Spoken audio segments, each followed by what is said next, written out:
So Glenn Beck apparently came to New York over Labor Day weekend and had a miserable time. Terrific. But he says he can't stand New York anymore. And all he talks about is one assumption after another. He says people treated him rudely. They never said anything to him. He never says they said an unkind word at all. But he got the sense from their looks.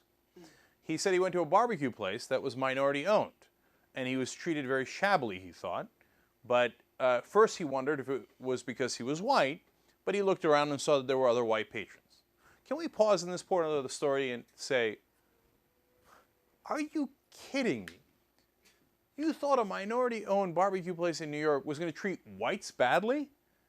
Why? Because they don't like customers? They'd like to go bankrupt? I mean, come on, man. Look at the crazy assumptions. If they're black, well, of course they don't like whites. But it turns out, well, no, in this case, they seem to be treating other whites okay. And could it be it's because they recognize you as Glenn Beck and think you're a raging asshole? Could that be it? And by the way, they didn't even do anything wrong to you. He keeps talking about how people spoke curtly and put down his food and beverages roughly. How did you want them to put it down? Oh, Mr. Beck, here is your food. Thank you, thank you. Now, then he talks about how he went on American Airlines. And I've got some quotes for you. First of all, he says, quote, I want to personally thank American Airlines for bringing to my attention that they don't mean American Airlines. They mean liberal American Airlines, apparently. Why? Did management come down and say, you're not welcome?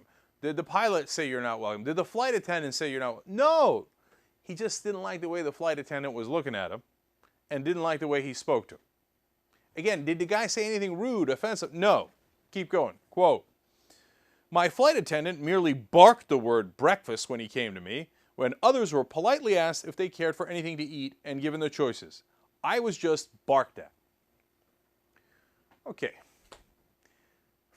How do you want the guy to act? Like, oh, Glenn Beck! Whoa, Glenn Beck! What kind of breakfast would you like, sir? Sir, sir, sir, sir, sir.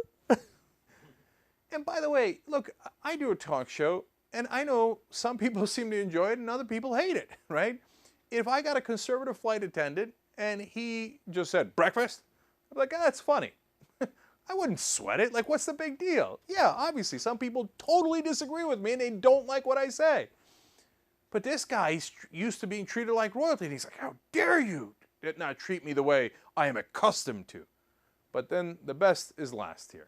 He says, quote, when the flight attendant delivered a soda, he slammed it down so hard, I hesitated to even open the can for fear that it would spray all over other passengers in the cabin. By the way, the other passengers, nobody else had to open their can. He opened it and poured it for them.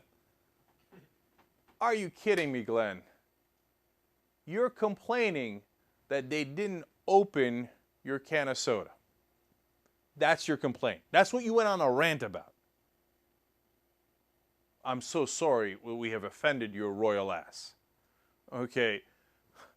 How out of touch are you with people that you're going around complaining, can you believe they didn't even open my soda? Here's how you open a soda. Boom, that's it. You can't do that. You can't be bothered to do it. That's it. But boom, I open it, right? No, you must open it for me. I must do no effort. I am now really rich. I am Glenn Beck. You must treat me accordingly. Oh, my God. How unbearable. Dude, it's one thing to note, hey, like, that guy doesn't seem to like me, right? It's another thing to go on air and to be like, can you believe they won't even open my soda for me? Cry me a fucking river.